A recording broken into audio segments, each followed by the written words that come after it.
ನಮಸ್ಕಾರ ಕರ್ನಾಟಕ. ರಾಜ್ಯ ರಾಜಕಾರಣದಲ್ಲಿ ಈಗ ದೊಡ್ಡ ಬದಲಾವಣೆಯ ಗಾಳಿ ಬೀಸುತ್ತಿದೆ. ದಶಕಗಳ ಕಾಲ ಅಹಿಂದ ನಾಯಕನಾಗಿ ಮಾಸ್ ಲೀಡರ್ ಆಗಿ ಮೆರೆದ ಸಿದ್ದರಾಮಯ್ಯನವರ ಅಧಿಕಾರ ಅವಧಿ ಮುಗಿಯಿತಾ, ಅಥವಾ ಇದು ಕೇವಲ ಹೊಸ ಆಟದ ಆರಂಭವಾ?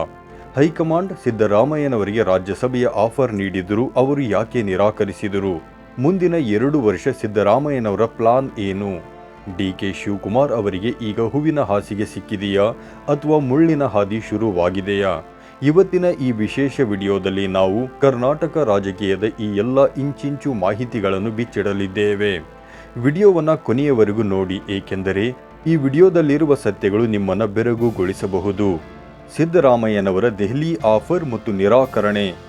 ಸಿದ್ದರಾಮಯ್ಯನವರು ಬಹಳ ಸ್ಪಷ್ಟವಾಗಿ ಹೇಳಿದ್ದಾರೆ, ನಾನು ದೆಹಲಿ ರಾಜಕಾರಣಕ್ಕೆ ಹೋಗುವುದಿಲ್ಲ, ಕರ್ನಾಟಕದಲ್ಲಿ ಇರುತ್ತೇನೆ ಅಂತ. ಹೈಕಮಾಂಡ್ ಅವರಿಗೆ ರಾಜ್ಯಸಭೆಯ ಆಫರ್ ನೀಡಿ ಗೌರವಯುತವಾಗಿ ದೆಹಲಿಗೆ ಕರೆಸಿಕೊಳ್ಳುವ ಪ್ರಯತ್ನ ಮಾಡಿತ್ತು. ಆದರೆ ಸಿದ್ದರಾಮಯ್ಯನವರು ವಿನಮ್ರವಾಗಿ ಅದನ್ನು ನಿರಾಕರಿಸಿದ್ದಾರೆ. ಯಾಕೆ ಗೊತ್ತಾ? ಸಿದ್ದರಾಮಯ್ಯನವರಿಗೆ ಇನ್ನೂ 2 ವರ್ಷ ಶಾಸಕನಾಗಿ ಅಧಿಕಾರಾವಧಿ ಇದೆ. ಅವರು ಕರ್ನಾಟಕ ರಾಜಕಾರಣದಲ್ಲಿ ಸಕ್ರಿಯವಾಗಿರಲು ಬಯಸುತ್ತಿದ್ದಾರೆ. ವಿಧಾನಸಭೆಯಲ್ಲಿ ಶಾಸಕರಾಗಿ ಕುಳಿತುಕೊಂಡು ರಾಜ್ಯ ರಾಜಕಾರಣದ ದಿನನಿತ್ಯದ ವಿದ್ಯಮಾನಗಳಲ್ಲಿ ಅವರು ಪ್ರಭಾವ ಬೀರಬಹುದು ಎಂಬುದು ಅವರ ಲೆಕ್ಕಾಚಾರ. ಆದರೆ ಸಿದ್ದರಾಮಯ್ಯನವರು ಸೈಲೆಂಟ್ ಆಗಿ ಇರುತ್ತಾರಾ ಅನ್ನೋದು ದೊಡ್ಡ ಪ್ರಶ್ನೆ. ಹಿಂದೆ ಧರ್ಮಸ್ಥಳದಲ್ಲಿ ಕುಳಿತು ಅವರು ನೀಡಿದ ಒಂದು ಹೇಳಿಕೆ ಇಡೀ ಸರ್ಕಾರವನ್ನೇ ಕಂಪಿಸುವಂತೆ ಮಾಡಿತ್ತು.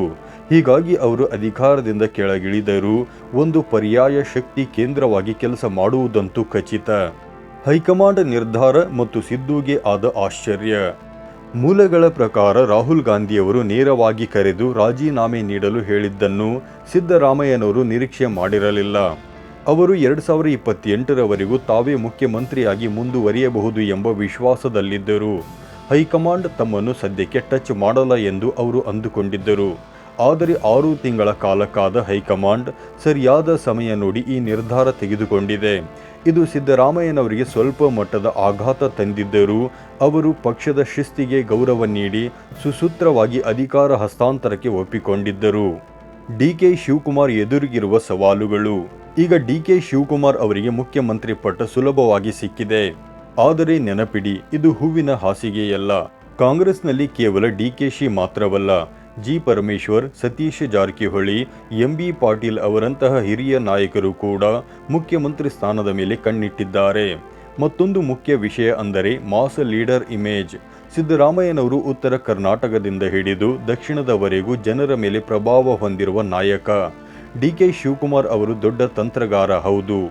ಆದರೆ ಸಿದ್ದರಾಮಯ್ಯನವರಂತೆ ಇಡೀ ರಾಜ್ಯದ ಮತಗಳನ್ನು ಸೆಳೆಯುವ ಶಕ್ತಿ ಅವರಿಗಿದೆಯೇ ಎಂಬ ಚರ್ಚೆ ಸದ್ಯ ರಾಜಕೀಯ ವಲಯದಲ್ಲಿ ನಡೆಯುತ್ತಿದೆ. ಅಹಿಂದ ವೋಟ್ ಬ್ಯಾಂಕ್ ಮತ್ತು ವಿರೋಧ ಪಕ್ಷಗಳ ಲೆಕ್ಕಾಚಾರ. ಸಿದ್ದರಾಮಯ್ಯನವರ ನಿರ್ಗಮನದಿಂದ ಕಾಂಗ್ರೆಸ್ನ ಬಲಿಷ್ಠ ಅಹಿಂದ ಅಂದರೆ ಹಿಂದುಳಿದ, ದಲಿತ, ಅಲ್ಪಸಂಖ್ಯಾತ ವೋಟ್ ಬ್ಯಾಂಕ್ ಏನಾಗುತ್ತೆ? ಇದು ಜೆಡಿಎಸ್ ಮತ್ತು ಬಿಜೆಪಿ ಪಾಲಿಗೆ ದೊಡ್ಡ ಆಶಾವಾದ ಮೂಡಿಸಿದೆ. ಜೆಡಿಎಸ್ ನಾಯಕರು ಹೇಳುವ ಪ್ರಕಾರ ಸಿದ್ದರಾಮಯ್ಯನವರು ಮುಖ್ಯಮಂತ್ರಿ ಆಗುತ್ತಾರೆ ಎಂಬ ಕಾರಣಕ್ಕೆ ಕುರುಬ ಸಮುದಾಯ ಮತ್ತು ಇತರೆ ಹಿಂದುಳಿದ ವರ್ಗಗಳು ಕಾಂಗ್ರೆಸ್ ಪರ ನಿಂತಿದ್ದವು. ಈಗ ಆ ಮತಗಳು ಸ್ಪ್ಲಿಟ್ ಆಗುವ ಸಾಧ್ಯತೆ ಹೆಚ್ಚಾಗಿದೆ. ಡಿಕೆ ಶಿವಕುಮಾರ್ ಒಕ್ಕಲಿಗ ನಾಯಕರಾಗಿ ಗುರುತಿಸಿಕೊಂಡಿರುವುದರಿಂದ ಅಹಿಂದ ಮತಗಳನ್ನು ಕಾಂಗ್ರೆಸ್ ಹೇಗೆ ಉಳಿಸಿಕೊಳ್ಳುತ್ತೆ ಎಂಬುದು ಕುತೂಹಲಕಾರಿ ಸಂಗತಿಯಾಗಿದೆ. ಕರ್ನಾಟಕದ ನಾಯಕತ್ವ ಬದಲಾವಣೆಯ ಇತಿಹಾಸ. ಕರ್ನಾಟಕ ರಾಜಕಾರಣದಲ್ಲಿ ಮುಖ್ಯಮಂತ್ರಿ ಬದಲಾವಣೆ ಎಂದೂ ಸುಗಮವಾಗಿ ನಡೆದಿಲ್ಲ. ನಿಜಲಿಂಗಪ್ಪ, ದೇವರಾಜು ಅರಸು, ರಾಮಕೃಷ್ಣ ಹೆಗಡೆ ಅಥವಾ ಮೊನ್ನೆ ಯಡಿಯೂರಪ್ಪನವರ ಕಾಲದಲ್ಲೂ ದೊಡ್ಡ ಮಟ್ಟದ ಬಂಡಾಯ, ಪ್ರತಿಭಟನೆಗಳು ನಡೆದಿದ್ದವು. ಆದರೆ ಈ ಬಾರಿ ಹೈಕಮಾಂಡ್ ಸಿದ್ದರಾಮಯ್ಯ ಮತ್ತು ಡಿಕೆ ಶಿವಕುಮಾರ್ ಅವರನ್ನು ಒಟ್ಟಿಗೆ ಕೂರಿಸಿ ಈ ಪ್ರಕ್ರಿಯೆಯನ್ನು ಸುಸೂತ್ರವಾಗಿ ನಡೆಸಿಕೊಟ್ಟಿರುವುದು ವಿಶೇಷ. ಇದು ಕಾಂಗ್ರೆಸ್ ಹೈಕಮಾಂಡ್ಗೆ ಸಂದ ಜಯವೆಂದೇ ಹೇಳಬಹುದು. ವೀಕ್ಷಕರೇ, ಸಿದ್ದರಾಮಯ್ಯನವರು ಅಧಿಕಾರದಿಂದ ಕೆಳಗಿಳಿದಿರಬಹುದು, ಆದರೆ ಅವರ ರಾಜಕೀಯ ಆಟ ಮುಗಿದಿಲ್ಲ. 2 ವರ್ಷಗಳ ಕಾಲ ಶಾಸಕರಾಗಿ ರಾಜ್ಯದಲ್ಲಿ ಉಳಿಯಲಿರುವ ಅವರು ಸರ್ಕಾರದ ಪ್ರತಿಯೊಂದು ನಡೆಯ ಮೇಲೆ ಕಣ್ಣಿಡಲಿದ್ದಾರೆ. ಅತ್ತ ಡಿಕೆ ಶಿವಕುಮಾರ್ ಅವರು ಮುಖ್ಯಮಂತ್ರಿಯಾಗಿ ಅಹಿಂದ ಮತಗಳನ್ನು ಹೇಗೆ ಮ್ಯಾನೇಜ್ ಮಾಡುತ್ತಾರೆ ಅನ್ನೋದೇ ಈಗಿನ ದೊಡ್ಡ ಚಾಲೆಂಜ್. ನಿಮ್ಮ ಪ್ರಕಾರ ಸಿದ್ದರಾಮಯ್ಯನವರು ದೆಹಲಿಗೆ ಹೋಗದೆ ರಾಜ್ಯದಲ್ಲೇ ಉಳಿದಿದ್ದು ಸರಿಯೇ? ಡಿಕೆ ಶಿವಕುಮಾರ್ ಅವರು ಸಿದ್ದರಾಮಯ್ಯನವರಷ್ಟೇ ಯಶಸ್ವಿ ಮುಖ್ಯಮಂತ್ರಿ ಆಗಬಲ್ಲರೇ? ನಿಮ್ಮ ಅನಿಸಿಕೆಗಳನ್ನು ಕಮೆಂಟ್ ಬಾಕ್ಸ್ನಲ್ಲಿ ತಿಳಿಸಿ. ಈ ವಿಡಿಯೋ ಇಷ್ಟವಾಗಿದ್ದಲ್ಲಿ ಲೈಕ್ ಮಾಡಿ ಮತ್ತು ಶೇರ್ ಮಾಡಿ. ರಾಜಕೀಯದ ಇಂತಹದೇ ರೋಚಕ ಮಾಹಿತಿಗಳಿಗಾಗಿ ನಮ್ಮ ಚಾನಲ್ ಅನ್ನು ಸಬ್ಸ್ಕ್ರೈಬ್ ಮಾಡಿ. ಮುಂದಿನ ವಿಡಿಯೋದಲ್ಲಿ ಸಿಗೋಣ. ಧನ್ಯವಾದಗಳು.